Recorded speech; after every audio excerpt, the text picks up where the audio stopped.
প্রিয় বন্ধুরা, আসসালামু আলাইকুম। আপনাদের কাছে একটা বিচার নিয়ে আসলাম। এই সাত সকালে আপনারা একটু ঠান্ডা মাথায় ভাববেন। রাত্রি ঘুমাইছেন, ব্রেনটা ঠান্ডা আছে, একটু ভাববেন কত ভালো আমরা, কি সুন্দর জাতি। গ্যাস হঠাৎ করে তারা ইচ্ছামতো দামে বিক্রি করবে। এখন ভোক্তা অধিকার বিভিন্ন জায়গায় অভিযান চালাচ্ছেন, চালায় তাদের জরিমানা করছেন।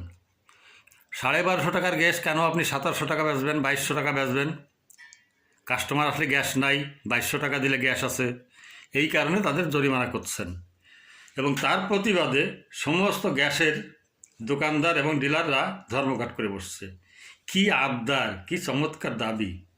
আর আমরা কোনো প্রতিবাদ করি না, কাউকে ডাকি না, কোনো সোচ্চার হই না।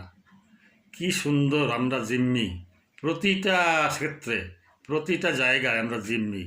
দোকানদারদের সমিতি আছে, ভ্যানওয়ালাদের সমিতি আছে, গাড়িওয়ালাদের সমিতি আছে, কর্মচারীদের গাড়ির চালক কর্মচারীদের সমিতি আছে, সবার সমিতি আছে, সিন্ডিকেট আছে। কিন্তু আমরা সাধারণ মানুষ কি অসহায়, কত অসহায়! কি জাতি, সুন্দর জাতি আমরা। এর কি প্রতিকার আছে?